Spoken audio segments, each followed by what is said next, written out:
Good morning बच्चों। Class 11th के सभी बच्चे अपनी एनसीईआरटी बुक एक्सरसाइज 10.2 निकाल लीजिएगा।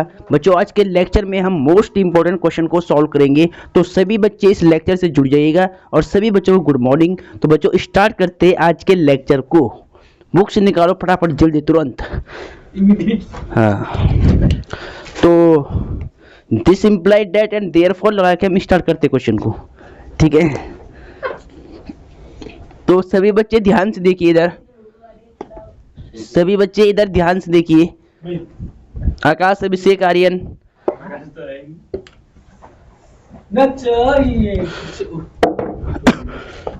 कौन सा क्वेश्चन नहीं हुआ था कल के लेक्चर में? कल के लेक्चर में कौन सा क्वेश्चन नहीं हुआ था? हैं? 12वां हो गया था। 10 का दूसरा है। हाँ, 13वां होगा। क्वेश्चन नंबर 13 ये आईएमपी क्वेश्चन है, ध्यान रखना इस बात का, ठीक है। सुन लो पहले ध्यान से, मेरी बात को पहले ध्यान से नोट करें। बिंदु 2,2 से जाने वाली रेखा का समीकरण ज्ञात कीजिए जिसके द्वारा अक्षों से कटे अंतःखंडों का योग 9 है। अंतःखंडों का योग 9 है, यानी a प्लस बी का योग 9 दे रखा है। अब देखिए एक अक्ष होता है हमारे पास, लेट्स सपोज ये x, इधर की साइड x डैश, नीचे y डैश, ऊपर y। अब एक रेखा है जो अक्षों पर अंतःखंड काटती है, मान लिया ए बी काटती है, ठीक है। ये लाइन है हमारे पास L। ये इसने क्या किया कि x अक्ष पर अंतःखंड काट दिया A और y पर B। बेसिक कंसेप्ट में सारी बातें लिखवा रखी है, ठीक है। और जो ये रेखा है ना, ये रेखा बिंदु 2,2 से होकर जाती है। ये रेखा x और y पर अंतःखंड काटती है और बिंदु 2,2 से होकर जाती है, ये क्वेश्चन में कह रहा है, ठीक है। और जिसके द्वारा अक्षों से कटे अंतःखंडों का योग 9 है, यानी a प्लस बी का योगफल 9 दे रखा है। तो तुम्हें क्या बतानी है? रेखा की समीकरण बतानी है कि बिंदु 2,2 से जाने वाली रेखा का समीकरण ज्ञात कीजिए जिसके द्वारा अक्षों से कटे हुए अंतःखंडों का योग 9 है, ठीक है। तो ध्यान से देख लो एक बार, यहाँ पर कंसेप्ट को पहले फोकस करो क्योंकि कंसेप्ट इसमें मेन है। देखिए सबसे पहले यहाँ सॉल्यूशन स्टार्ट करते हैं, ठीक है। और बिल्कुल ध्यान से देखिए, क्वेश्चन इंपॉर्टेंट है, ठीक है। चलो अब देखिए बच्चों, इंटरसेप्ट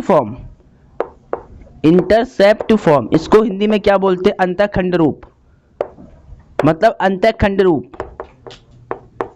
इंटरसेप्ट फॉर्म अंतःखंड रूप,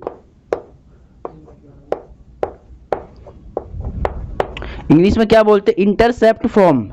अंतःखंड रूप में रेखा का समीकरण हमने क्या पढ़ा था?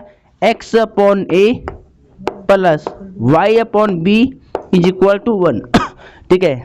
यहाँ पर एक बात ध्यान देना कि जो अक्षों पर कटे हुए अंतःखंडों का योग दे रखा है, a प्लस बी का 9 दे रखा है। तो आप यहाँ लिख सकते हैं, पहले इसको मान लो इक्वेशन फर्स्ट। क्या मान लो? इक्वेशन फर्स्ट मान लो। या तो फर्स्ट मानने की अभी जरूरत नहीं है, अभी फर्स्ट मानने की आवश्यकता नहीं है। ध्यान से देखिए पहले इधर, ये जो रेखा है ना भाई, अंतःखंड के रूप में जो रेखा का समीकरण हमने माना है x upon a y upon b equal to 1 माना है। अब ये जो रेखा है ना, जो ये इक्वेशन है, ये बिंदु 2,2 से होकर जाती है, तो यानी x और y की वैल्यू 2 पुट करनी पड़ेगी पहले यहाँ पे, ठीक है। तो देयरफॉर यह रेखा 2,2, इसको चाहे बिंदु P मान लो। अब लिखो बिंदु, यह रेखा P, बिंदु P 2,2 से होकर जाती है,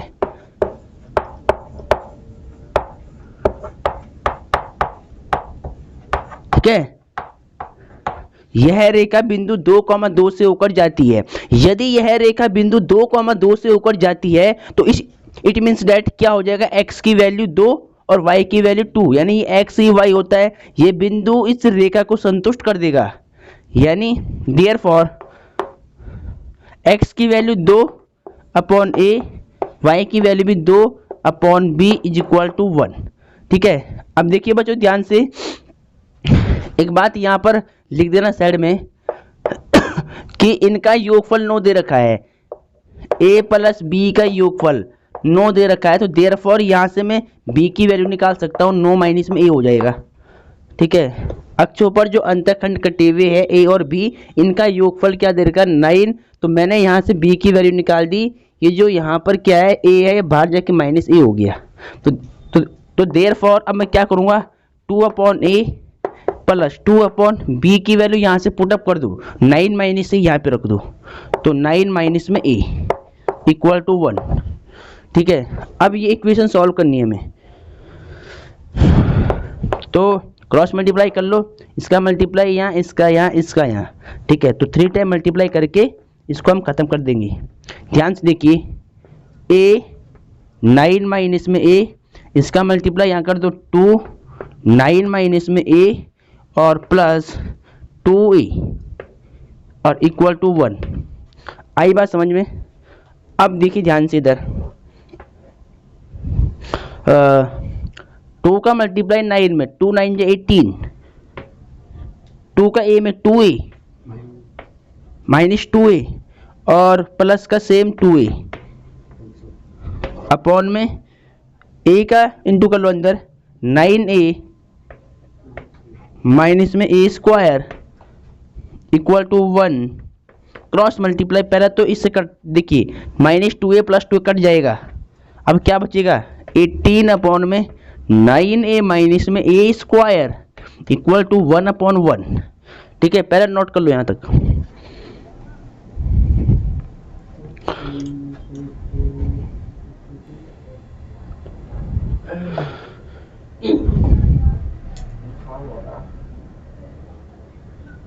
यहाँ से बढ़िया आएगा यार।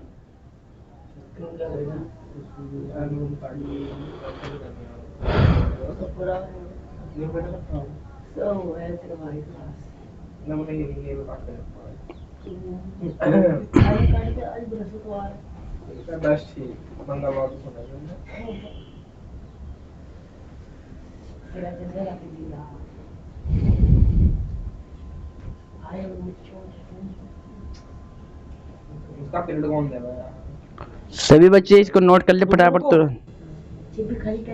तो डियर स्टूडेंट, आपने नोट कर लिया होगा, अब ध्यान से देखिए आगे। बेस्ट अल्लाह भाई सभी बच्चे। तो कहाँ तक हो गया हमारा? ठीक है, अब इसको रख पड़ता हूँ मैं ऊपर का।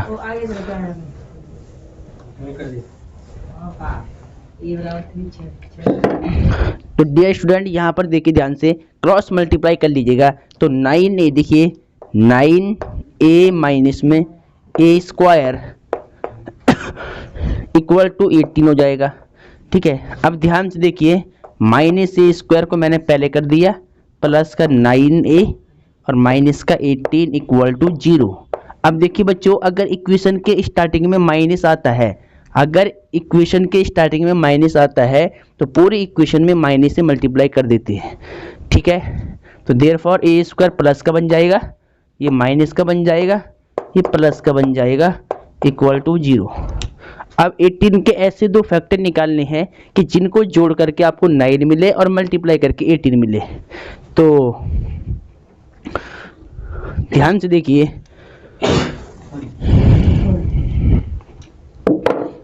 अब करना क्या है देखिए, पहले आपको पता होगा यहाँ पे 1 मानते हैं हम, 1 गुणा 18, 18 1 जा 18, 18 के ऐसे दो टुकड़े जिनको जोड़कर 9 मिले, 6 3 18, 6 प्लस 3 या 3 plus 6 9, 3 plus 6 9।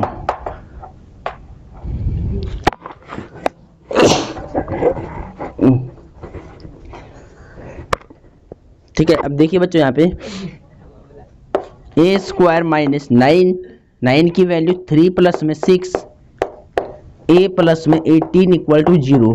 We can say that a square minus की, देखिए माइनस और a की मल्टीप्लाई कीजिएगा तो -3a minus plus minus 6a plus में 18 is equal to 0। We can say that इन दोनों में देखिए हम क्या कर सकते हैं, a कॉमन लेंगे तो a माइनस में 3 और यहाँ से लेंगे हम माइनस का 6 कॉमन लेंगे 6, तो देयरफॉर क्या बच जाएगा, a माइनस में 3 इक्वल टू 0। ठीक है, अब बेसिकली इतना नोट करने के बाद आगे ध्यान से देखिएगा लेक्चर को। लेक्चर मोस्ट इंपॉर्टेंट होने वाला है। देखिए a माइनस 3 कॉमन ले लिया मैंने। जब a माइनस 3 मैंने कॉमन ले लिया तो a को 6 के साथ लूंगा, a माइनस में 6 इक्वल टू 0 हो जाएगा। तो we can say that a minus में 3 is equal to 0 and a minus में 6, a minus 3 equal to 0, a minus 6 equal to 0, तो a इक्वल टू 3 और एंड a इक्वल टू 6। सबका note हो गया यहाँ तक? ओए सबने नोट कर लिया? चलो अब ध्यान से देखिए। अब इसे क्या हुआ, यहाँ देखो ना, सबने नोट कर लिया ना। अब देखिए बच्चों, एक ही यहाँ पर 2 मान आ रहे हैं, है ना, एक यहाँ पे 2 वैल्यू आ रही है। तो अब क्या करेंगे, देखिए b की वैल्यू आपको पता है क्या आई थी, क्योंकि हमने b निकाला था, क्या था, a plus B equal to 9, तो b equal to 9 minus a था, ये था ना पहले। तो अब a की वैल्यू पहले वहाँ पे 3 पुट करो और वहाँ b का मान निकालो पहले। तो ये सब बच्चों ने नोट कर लिया होगा। तो व्हेन हिंदी में क्या लिखोगे, व्हेन जब a बराबर क्या हो 3, तो b बराबर कितना होगा, 9 माइनस में 3 इज इक्वल टू कितना, 6। और जब फिर लिखना है, जब a बराबर 6 होगा तो b बराबर कितना होगा, 9 माइनस में 6 यानी 3, b बराबर कितना होगा, 3। यानी हर केस में a और b की वैल्यू कितनी आएगी, 3 आएगी, 3 और 6 आएगा। ठीक है, अगर एक की 6 आएगी तो दूसरे की 3 आएगी, अगर एक की 3 आएगी तो दूसरे की 6 आएगी। ठीक है, और हमें निकालना क्या था, देखिए यहाँ चेक कीजिएगा पहले। बिंदु 2,2 से जाने वाली रेखा का समीकरण ज्ञात करो। ठीक है, समीकरण निकालना है। तो चूंकि हमें पता है x upon a plus Y upon B is equal to 1 हमने माना था, तो यहाँ पे पुटअप कर लो। a की वैल्यू कितनी आई, देखिए a की वैल्यू, जब a की वैल्यू में 3 रखता हूँ x अपॉन 3, तो b की वैल्यू कितनी आती है, 6 इक्वल टू 1। अब इसको सॉल्व कर लेना। देखिए 6x, देखिए पहले एलसीएम ले लो, 6 हो जाएगा, 3 2 जा 6, 2x प्लस 6 1 जा 6, 1 आएगा, 1 के ऊपर मल्टीप्लाई करोगे तो y equal to 1, 2x plus y equal to 6 आ जाएगा। ठीक है, जब अगर a की वैल्यू आप यहाँ 3 रखते हो, b की वैल्यू 6 रखते हो, तो रेखा की समीकरण क्या बन जाएगी, 2x plus Y equal to 6। Then जब आप a की वैल्यू 6 पुट करते हो और b की वैल्यू 3 करते हो, तो तब समीकरण क्या बन जाएगी, देखिए जब अगर हम इसमें और करके, जब अगर हम x अपॉन a से a की वैल्यू रखते हैं, क्या a की वैल्यू रखते हैं हम 6 प्लस b की वैल्यू रखते हैं हम 3 इक्वल टू 1, तो एलसीएम क्या आएगा, 6 6 1 6 x प्लस में 2y इक्वल टू 1, तो x plus 2y equal to 6। Check कर लो आंसर। ठीक है, जब अगर a की वैल्यू आप क्या रखोगे 3, b की वैल्यू 6, तो आपको समीकरण मिल जाएगी 2x plus Y equal to 6। और जब a की वैल्यू आप 6 रखते हो, b की वैल्यू 3 रखते हो, तो तब समीकरण बन जाएगा x प्लस 2y बराबर 6। चेक कर लो एक बार, सही है, इन्हें दोनों निकाल लिया ना इक्वेशन। चेक करो एक बार, मोस्ट इंपोर्टेंट क्वेश्चन है, ध्यान दे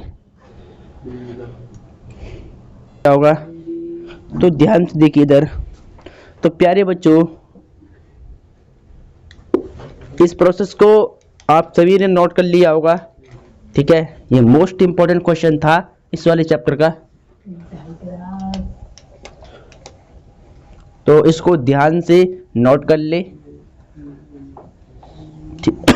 ठीक है,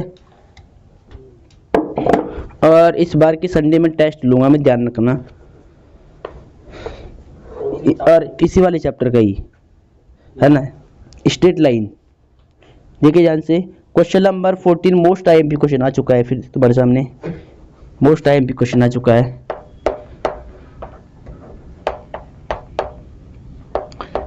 पहले कंसेप्ट पे फोकस रखना, ठीक है। अब इसे पहले सवाल पढ़ो जरा, क्या लिखा है 14 वाला। बिंदु 0,2 से जाने वाली और धन x अक्ष से 2π/3 के कोण बनाने वाली रेखा का समीकरण ज्ञात कीजिए।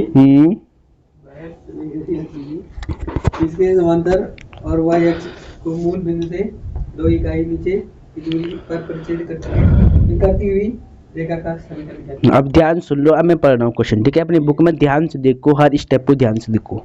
देखिए ध्यान से, बिंदु 0,2 से जाने वाली और धन x अक्ष से 2π/3 के कोण बनाने वाली रेखा का समीकरण ज्ञात कीजिए, ठीक है। इसके समांतर और y अक्ष को मूल बिंदु से 2 इकाई नीचे की दूरी पर प्रतिच्छेद करती हो तो उसका समीकरण ज्ञात करो, ठीक है। देखिए यहाँ पर 2 रेखाएं दे रखी है, ठीक। एक बिंदु दे रखा है और एक कोण दे रखा है। पहले ध्यान से देखिएगा, ये अक्ष है हमारे पास, ये और ये है x, ये x डैश,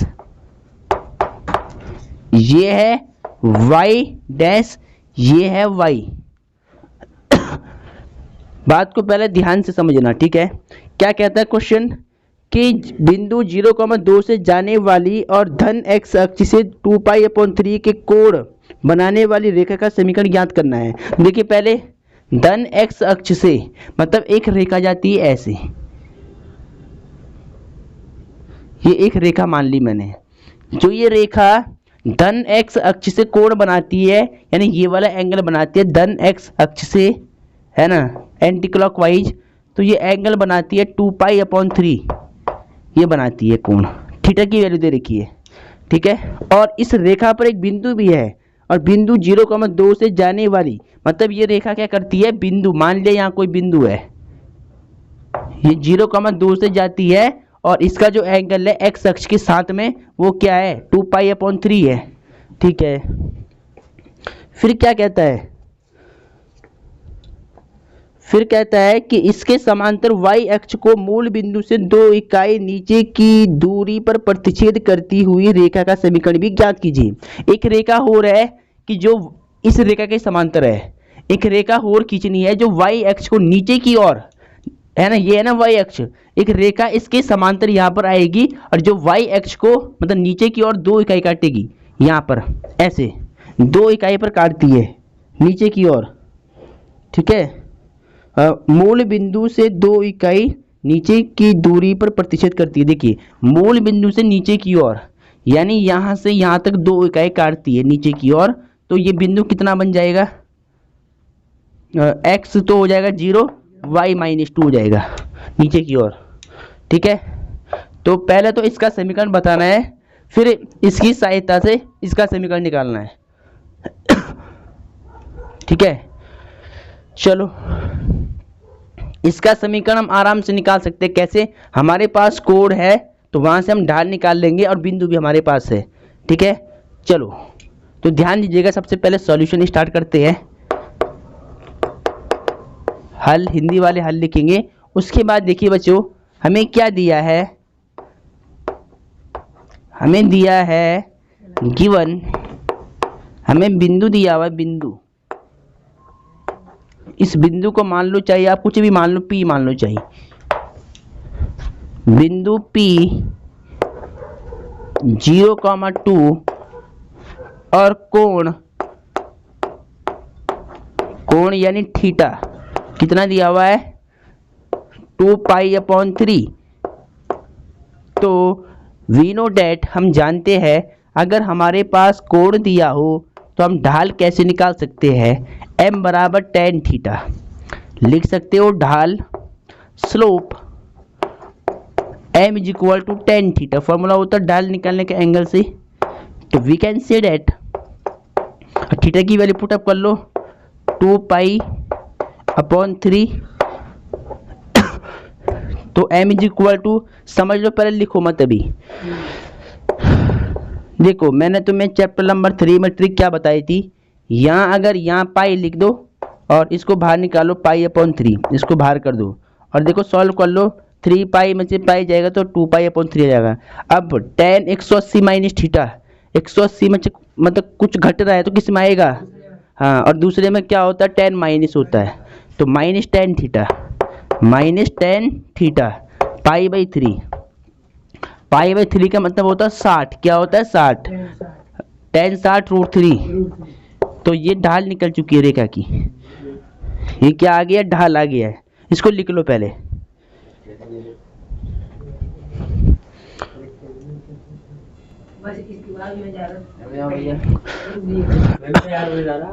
तो डियर स्टूडेंट यहाँ पर, ओए सबने नोट कर लिया, अब देखिए ध्यान से,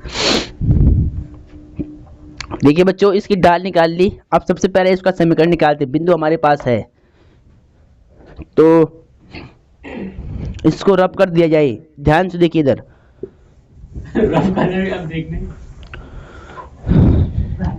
इस लाइन का जो ढाल है ये हमने क्या निकाल लिया, m बराबर माइनस का रूट 3। तो अब ढाल हमें पता चल चुका है, बिंदु हमारे पास है, तो बिंदु ढाल रूप से हम क्या करेंगे, समीकरण निकाल देंगे। चूंकि रेखा की समीकरण, इक्वेशन ऑफ लाइन, इंग्लिश में क्या लिखोगे, इक्वेशन ऑफ लाइन, रेखा की समीकरण क्या हो जाएगी बच्चों, बताओ, m बराबर 2 - 5 हाँ देखिए ध्यान से, y minus y1 m x minus x1, ये ठीक है। अब ध्यान दीजिएगा इधर, देखिए इस बिंदु को मान लो, सुन लो पहले, इसको मान लो x1 y1, तो बताओ जरा x1 y1 कितना है, 2, m कितना निकाला, माइनस का रूट 3 x। अब देखिए ध्यान से, y माइनस में 2 माइनस रूट 3x, और देयर फॉर रूट 3x को लेफ्ट में शिफ्ट कर लो, प्लस का रूट 3 प्लस का y माइनस में 2 इक्वल टू 0। चेक कर लो आंसर, चेक कर लो, हाँ अभी एक और निकाल लिया ना, चलो कोई नहीं, एक और निकालते हैं। यहाँ तक कर लिया सबने नोट, कहाँ किया अभी? तो नीचे वाला जल्दी करो, फटाफट जल्दी करो।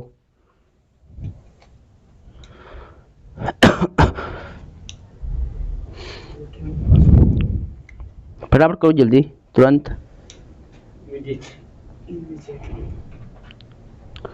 अपने नोट्स बनाते जाए सभी बच्चे।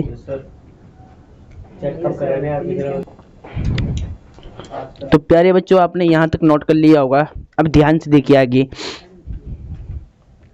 देखिए बच्चों क्वेश्चन में क्या कहता है कि जो ये रेखा है इसके समांतर है और इसकी सहायता से इसका समीकरण निकालना है। इसका बिंदु तो हमने निकाल दिया, क्योंकि ये रेखा y अक्ष को नीचे 2 इकाई पर काट रही थी, तो यहाँ से बिंदु क्या बन जाता है, 0,-2। बट ये रेखा इसकी समांतर है, तो हम जानते हैं कि जब 2 रेखाएं समांतर होती है तो उनकी ढाल बराबर होती है ना। m1 बराबर m2 होता था, नहीं होता था, अगर समांतर रेखाएं हैं, इसका मतलब है इसकी ढाल बराबर हो जाएगी, जो ढाल इसकी होगी वही ढाल इसकी हो जाएगी। बस इसकी भी ढाल मिल चुकी है, बिंदु है, समीकरण निकाल लो सीधा।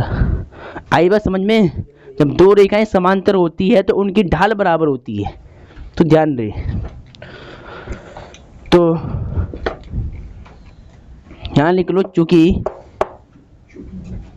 इस रेखा का नाम चाहे कुछ रख दो, चूंकि इसको मान लो पी क्यू, और P तो यहाँ मान रखा है, इसको मान लो तुम कुछ और मान लो, इसको मान लो MN मान लो, ठीक है।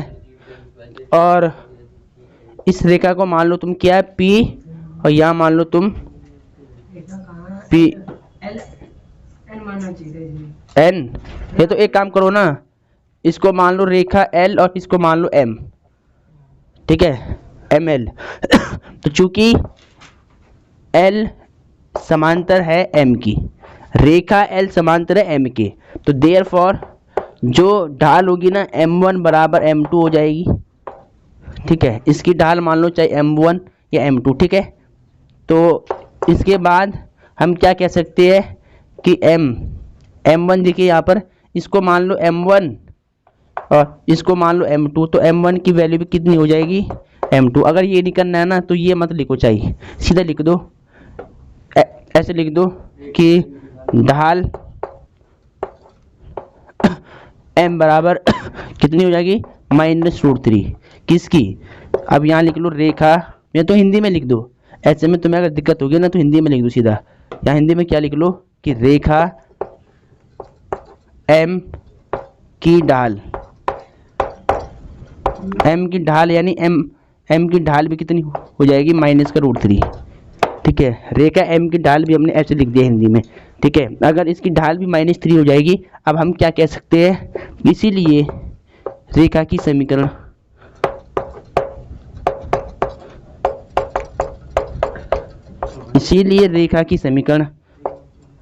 y - y1 m x - x1। ठीक है, बस अगर समांतर थी तो दोनों की ढाल सेम हो जाएगी, समीकरण आप इजीली निकाल सकते हो। अब देखिए यहाँ पर वैल्यू पुटअप करनी है।